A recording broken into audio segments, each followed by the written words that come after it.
Out of all the political and physical conflicts that I could have chosen for this time period, the reason I chose this one is because it's so fundamentally important to our modern day society that if you don't do it, then all other important battles, political conflicts, they become redundant and irrelevant if you don't find a way to bridge the gap between modern day society and this society.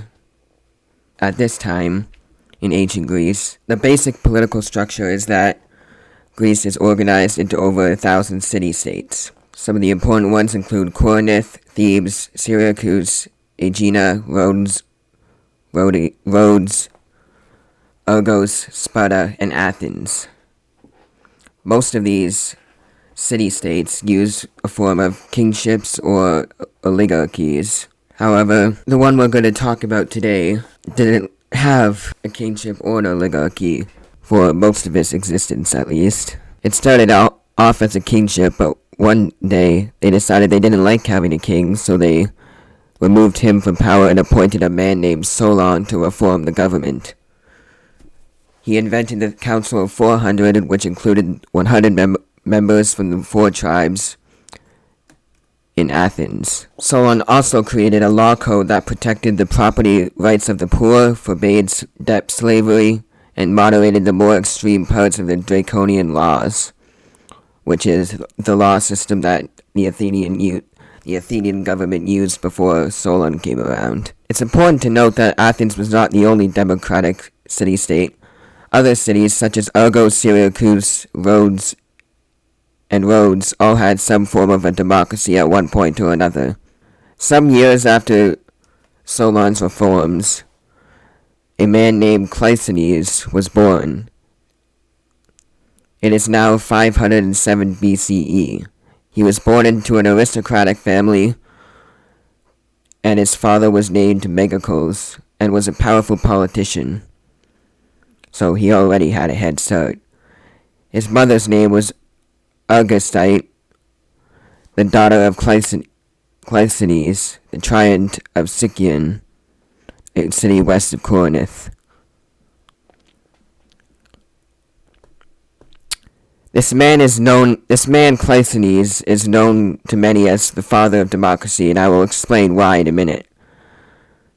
He first started politics when he became an archon at 525 BCE. However, his family fell out of favor with one of the tyrants, Hippias, and Cleisthenes went into exile. Some years later, they overthrew Cleisthenes, worked together with Isagoras, another member of the aristocracy, to overthrow Hippias. But after Hippias was overthrown, Isagoras and Cleisthenes became involved in a deadly struggle for power. Isagoras asked the Spartan king Cleomenes I for help to banish Cleisthenes on the basis of his family curse. When Cleisthenes was successfully exiled, he left the city, and Isagoras was suddenly unrivaled in power. Isagoras then went on a power trip and began displacing hundreds of Athenians from their homes and exiling them on the pretext that they were also cursed. Isagoras then attempted to destroy the Boule, which is a council of 500 Athenians, but they resisted, and he and his supporters were forced to flee to the Acropolis. They were besieged for 2 days inside the Acropolis, and on the 3rd day, a truce was made, allowing Cleomenes and Isagoras to escape, while executing 300 of Isagoras' supporters. Cleisthenes then returned to the city along with hundreds of exiles, and he assumed the leadership of Athens. Now that Cleisthenes was in power again, he could focus on some reforms. The first thing he did was greatly reduce the power of the aristocracy. He then established sortition, which is a system that means a random selection of citizens to fill government positions. It is now the middle of the 5th century, and the power in Athens resided largely in the assembly of the people, otherwise known as the ecclesia. The Boule had 500 members that were selected by lot and held office for a year. A member could only hold office twice and not in successive years. The Boule met in a building called the Bouleatron. The Athenians went to great lengths to ensure fairness in the court and remove corruption. One of the ways they did this was called ostracism.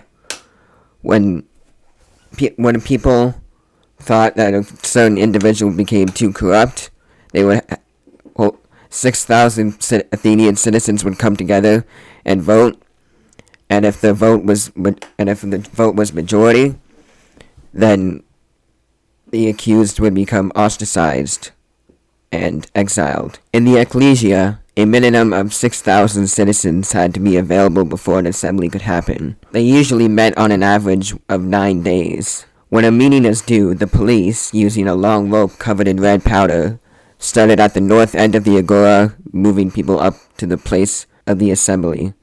Any eligible citizen found outside the assembly with red marks on his clothes would be punished. Eligible citizens meaning any male citizen. Women and slaves were not eligible. 9 presidents were elected by lot and held the office for one time only. They organized the proceedings and assessed the voting. When someone broke the law, there were 5 Athenian courts that he or she could go to. The main Athenian court was held in the Helia. The Helia heard all cases other than those concerning state officials and murder. Murder was tried by various courts depending on the circumstances of the crime. Usually, court was held in the Areopagus, which judged premeditated or attempted murder, and arson, where life was endangered. The death penalty could be inflicted for murder, or exile for lesser offenses. Cases of manslaughter were tried at the Palladium. The maximum sentence this court could inflict was a period of exile.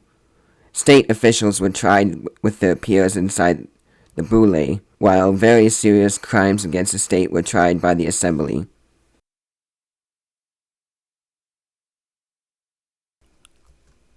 With the political reforms made by Solon and Cleisthenes, the Athenian government was effectively stabilized. Well, for the time being at least. Greek culture was entering a golden age, and everyone seemed happy. However, this proved to be merely a calm before the storm, as this brand new government will be tested as violence suddenly erupts around Greece.